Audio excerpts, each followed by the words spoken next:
Good afternoon, I hope everyone's well today. So, Peter Lynch, one of the people jailed for the riots in the summer, has had his funeral today. Rest in peace. You will be missed probably by a lot of people, and your friends and family probably would have a lot kinder things to say than I do as the stranger. So, I personally think that they shouldn't have been in prison. I personally think it was overly harsh. Yes, he attended the riot. Yes, that was probably unwise. He didn't actually attack anybody. He didn't incite any violence. But he shouted at the policeman.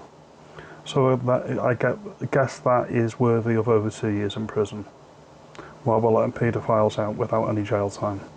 So that's the legal system of the United Kingdom currently, allegedly, apparently.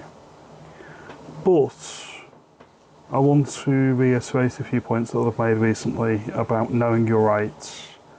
And I want to focus specifically on the non-crime hate incidents. The clues in the title, it's not actually a crime. Alright? So if you get a knock on the door from the police who say they want to bring you in for questioning on a volunteer basis regarding something you may or may not have said online, if it is voluntary, you're not obliged to attend. If you can ask yourself the question reasonably, have I done anything wrong? And you can answer truthfully, no, tell them to go away. That'd be my first piece of advice. My second piece of advice is that if they then threaten you and say, if you do not come on a voluntary basis, we will arrest you, then that negates the voluntary nature of the interview. It is a threat. It is a disproportionate threat, considering they are going to be interviewing you for a non-crime. It is unethical, and it would be an abuse of power. The police aren't there to be your friend. The police are there to do their job, and the job is whatever the Home Secretary tells them it is. Remember in the summer, when the Home Office put out the information saying that all the rioters were criminals? That's not due process. Where's the presumption of innocence in that? There is no presumption of innocence in that. When the Prime Minister gets up on the TV and declares everybody rioting as criminals, as a prosecutor, he would know that that's not due process. He would know that he is actually potentially biasing a potential jury or a court to see these people as guilty before they've had a fair trial. Of course, a lot of these people weren't even given a fair trial.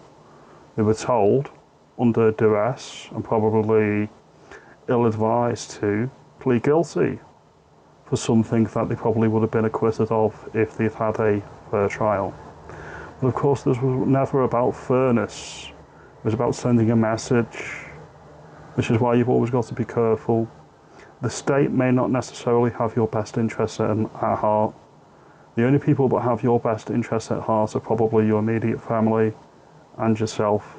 So you need to look after yourself, and you need to be mindful of what your rights are. They're actually quite broad. The police in this country only have the same power to arrest somebody as any citizen in the United Kingdom. Any citizen in the United Kingdom can arrest somebody if they think a crime is being committed. That is the whole principle of the police force. It's just that the police officers and the people in the police service or the police force, they are employed to do it. That's the only difference between me and the police officer knocking on somebody's door for hurt feelings, is that they're paid to do that. Here's the thing, here's the rule. I would never, as a free citizen in the country, go and knock on somebody's door and say, right, I think you've said something hurtful or mean, or you may be inciting violence with those tweets on Twitter. I'm going to arrest you. I'm going to let the police deal with this, because that's not reasonable. That's just my opinion on the matter, but you see where I'm going with this. The people that are running the police obviously have a particular ideological bent to the whole thing. Bear that in mind at all times. If you like this video, give me a like and subscribe. Give me a thumbs up. Comment below if you think I'm wrong. Have a good afternoon.